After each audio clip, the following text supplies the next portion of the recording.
Imana ishimwe bene data. Nongeye gushima Imana iduhaye umwanya mwiza kugira ngo tuganire ijambo ryayo. Rero nkaba nkwiyegereza wewe mwene data unumva, wewe udahwema gukurikirana ijambo ry'Imana, ndakwiyegereza uze tubane mu ijambo ry'Imana kandi Imana ikugirire neza. Uyu munsi natekereje ko tuganira ku binyoma bya Satani. Tugomba gupinga ibinyoma bya Satani n'uburiganya bwiwe, kuko Satani ari igihe atwihebesha akatubesha kugira ngo twemere ibyo atubesha, kugira ngo abashe kudufata adukoreshe mu gihe twamaze kwemera ikinyoma ciwe. Ariko uyu munsi wa none ije kubwira ngo duhakane ikinyoma cya Satani se cyangwa tugipinge, kuko ari ikinyoma. Ikinyoma ni ikinyoma kandi ikinyoma nico gupingwa. Ikinyoma ntikiba kirimo ukuri. Reka dusome ijambo ry'Imana tuza gusanga muri Matayo isura 4 umurongo w'8 kugarukira ku wa 10. Haravuga hejuru y'ukuntu Satani yagerageje Yesu Kristo ubwo yaravuye mu butayu, aho yaramaze imisi 40 n'amajoro 40 atarya atanywa asenga.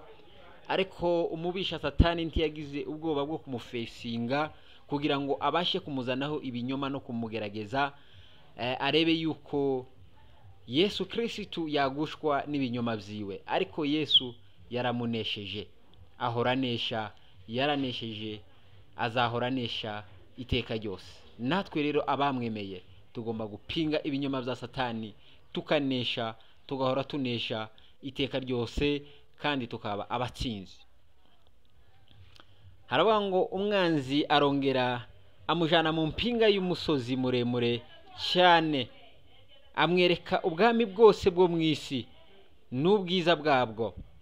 Aramubwira ati, biriya byose ndabiguha nupfukama ukandamya. Yesu Kristo aramubwira ati, genda Satani, nkuko handitswe ngo uramye Uwiteka Imana yawe, abe ariyo ukorera yonyine. Amen. Imana ishimwe cyane. Satani hano yashatse kubesha Yesu Kristo. Aramubwira, amujana mu mpinga y'imisozi, amujana hirengeye cyane, ahamugejeje amwereka amami yose agize isi. Arangiza amwereka n'ubwiza bwayo mami yose. Aramubwira ngo wewe gusa ni wemera ugapfukama ukandamya, ibyiza by'aya mami yose n'aya mami yose ndayaguheza. Mukagira niziye mpuwe yarafitiye Yesu Kristo, nurwe rukundo yarafitiye Yesu Kristo bwo kumuheza amami, bwo kumuheza ubutunzi bwe, usibye ikinyoma cyonyine. Kuko amami yose ari ku isi ntabwo ari aya Satani. Ubwiza bugize isi ntabwo ari ubwa Satani, n'isi ubwayo si ibya Satani, ni iby'Imana, kuko byaremwe n'Uwiteka Imana. Yamubeshaga icyo azi. Yesu Kristo yarazi neza kuko isi ari yiwe na se. Yarazi kuko n'ubwiza bugize isi aribo babushize ku isi kugira ngo butake isi. Ariko Satani uwo mwanya aramubesha, aramubwira ngo aya mami yose nayanje, niwemera gusa wewe ukandamya, nanje nzagira gute, nzabiguheza. Ni nayo mpamvu Yesu Kristo yamurebye cyane, amubona nk'umwana muto, aramugaya, aramubwira ati, vaho Satani, kuko ntizi uko bimeze, ahubwo byanditswe ngo, Imana ishimwe cyane, byanditswe ngo uramye Uwiteka Imana yawe, abe ariyo yonyine gusa ukorera. Ngicyo igipande kirukanye Satani. Satani ahita avaho, abona kuko ntacyo ari buhatore, abona kuko ari kwabesha ubizi. Akenshi Satani atubesha azi ko tuzi ukuri, ariko akakwiboneza, agashaka ngo wemere ikinyoma ciwe kugira ngo ugwe mu mosha, agufate umwishowe, ubashe kugira gute, ubashe guseba.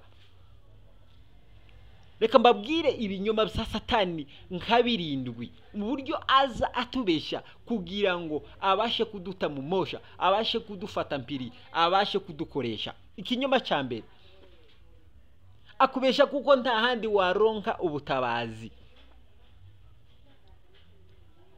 waronka ubutabazi ku Mana. Dore umaze igihe usenga ariko ntacyo waronse, wakomeje kwibera umukene, wakomeje kwibera ukumeze. Rero iyo Mana ntivuga, iyo Mana ntikora, akakwemeza kuko nta handi waronka ubutabazi ari kuri yo ubwayo. Bigatuma rero utangira kubesha kugira ngo ubone ubutabazi, bigatuma urenganya kugira ngo ubone ubutabazi, bigatuma wica. Niyo mpamvu benshi bica kugira ngo babone amaronko n'amaramuko, bigatuma ukora ibyangwa n'Uwiteka Imana kugira ngo ubone amaramuko, bigatuma wica, bigatuma ubesha, bigatuma ukoresha umubiri wawe kugira ugatanga umubiri wawe ukawushora mu busambanyi kugira ngo ubashe kururonka ibyo kamere n'umubiri wawe birarikiye. Ukibwira ngo niho uronka amahoro, niho uronka ubutunzi, niho uronka kunyugwa. Nyamara icyo ni ikinyoma cya Satani. Ikinyoma cya kabiri, akwemeza kuko Imana ishimwe cyane. Ikinyoma cya kabiri, akwemeza yuko utatabarwa. Icyambere cyari utaba umutunzi, akakwemeza kuko kuba umutunzi ari ukwiba, ugomba kwiba imari z'abandi. Akakwemeza kuko ari ukurenganya, akakwemeza ko ari ukwica, akakwemeza ko ari ugukora amakosa kugira ngo ubone ibyo urarikiye. Ikinyoma cya kabiri, akwemeza kuko utatabarwa. Ubutabazi bwose buva kuri we, akakwemeza kuko ari itabara, akakwemeza kuko ari ikora. Imana itubabarire cyane, bigatuma wiyambaza imiryango, wiyambaza inshuti zawe, wiyambaza abutekereza kuko bugufasha, nyamara ukahava uhababariye. Kandi n'ugufashije nawe akagukoresha ibyangwa n'Uwiteka Imana. Satani icyo gihe iyo amaze kukwemeza kuko ubutabazi bwawe bwose buva ku bantu, buva ku byo utunze, buva ku imari yawe, buva ku mafaranga, icyo gihe icyizere cyose kiva ku Mana kikaja ku byo utunze. Ugasanga ntuko icyizeye Uwiteka Imana, ugasanga wizeye ibyo utunze n'inshuti n'abavandimwe n'imiryango. Ikinyoma cya gatatu, akwemeza ko uri mwiza, none akakwemeza ko ubwiza bwawe butagereranywa, ndahandi wabusanga. Imana ishimwe ko uri mwiza waremwe n'Imana, ariko akakwemeza kuko ubwo bwiza bwawe ugomba kubukoresha kugira ngo ukore ibyangwa n'Uwiteka Imana, wiyambika ubusa, wereka abantu kuko uri mwiza. Ugasanga niyo mpamvu abakobwa benshi babaye abo kwambara ubusa, bakiyambika ubusa mu bantu, imbere y'abase, imbere y'abantu b'abanyacyubahiro. Ugasanga biyambika ubusa, nyuma yo kwiyambika ubusa bigafinaliza babaye abasambanyi. Satani akakubesha ibyo, nyamara nawe uzi ukuri kw'ibintu. Ikinyoma cya kane, akubesha ko uri umutunzi, kandi ubwo butunzi bwawe ugomba kugira gute? Kubukoresha ibyangwa n'Uwiteka Imana. Ukibera umusinzi ngo ndinywera amafaranga yanje, ukibera umusambanyi ati mbishura amafaranga yanje, ukibera umunywi w'ibiyobyabwenge ati kula raha bado ngali muzima. Tumenye ko amaherezo yawo uzaharimbukira. Ikinyoma cya gatandatu, akubesha kuko uri umunyabwenge.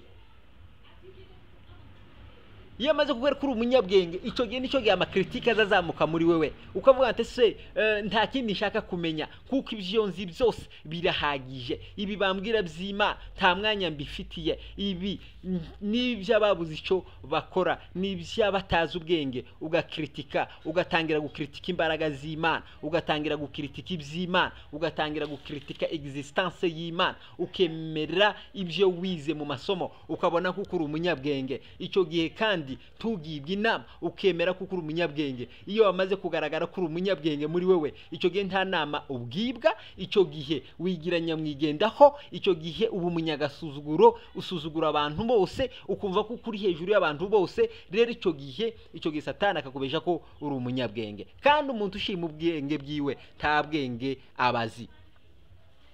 Ikinyoma cya karindwi, Satani abesha abantu, akaza akakubesha akumvisha ko uri nyagupfa. akakubwira wewe uri uwo gupfa, wewe uzahora usabiriza, wewe uzahora uri umukene, wewe ntushoboye gusenga, wewe ntushoboye amafungo, wewe ntashoboye guhindura, wewe takiza cyo kuvaho. Rero akakwereka nkuko ingwara muwawe isitovamo, akakwereka ubupfakazi wewe bukuremerereye, akakwereka yuko ibintu byose ntakiza cyo viwawe. Rero mwene data, nawe ukabyemera. Yamaze kukwereka ko uri indushi, uzubayo. Yamaze kukwereka kuko uri umukene, uzubawe. Yamaze kukwereka kuko udashoboye gusenga, uzuba uko nyine. Yamaze kukwereka uko ibyaha wakoze utoba ukibabarirwa, nuko nyine uzugendera muri izo ntegenke, ugasanga ubaye umupagani nyakuja, utagikenera no kugarukira Uwiteka Imana. Rero reka nkubwire, uyu niwe mwanya mwiza wo kunyomoza Satani. Bwira Satani ati Uwiteka Imana irashoboye kuntabara. Bwira Satani Uwiteka Imana irashoboye kungirira neza. Bwira Satani ati Uwiteka Imana irashobora kunkiza. Bwira Satani Uwiteka Imana irashobora kungirira neza, irashobora kumara ubusambanyi, irashobora kumara ubusinzi, irashobora kumara ubwicanyi, irashobora kumara ishari, irashobora kumara amacakubiri n'amahane. Satani umubwire, umwemeze yuko Yesu Kristo abishoboye. Arashobora kukuremera ibihe byiza, arashobora kukuremera icubahiro. Abagusuzuguye bakazongera bakakubaha aho wasebeye. Mubwire yuko ushobora kwahabwa icubahiro. Imana ishimwe cyane. Bwira Satani nkuko ibyo yakubeshe wabisobanukiwe, ibyo yakubeshe wabimenye. Mubwire nkuko ari Uwiteka Imana. Imana izihindura ibihe, Imana izihindura amateka, Imana izihindura ibyananiranye. Aho wasebeye wahasekera, aho waririye wahasekera, aho wasebeye wagira gute waharonkera icubahiro, aho wakubitiwe waharirimbirwa. Bwira Satani nkuko ibyo yakubeshe wabimenye. Uyu mwanya ngwino utumbire Yesu, uyu mwanya ngwino tunyomoze Satani, kandi tumunyomoze tumwereka ibyanditswe, tumunyomoze tumwereka Yesu Kristo, tumunyomoze tumwereka umusaraba, tumunyomoze tumwereka imbaraga z'Imana, tumunyomoze tumwereka ubutabazi bw'Imana, tumunyomoze tumubwira kuko dufite umukunzi, kandi umukunzi Yesu Kristo. Imana ishimwe cyane. Nyomoza abo bakwereka yuko bakufite icyo bakumariye. Nyomoza iwo Satani ukwereka yuko utariho. Nyomoza.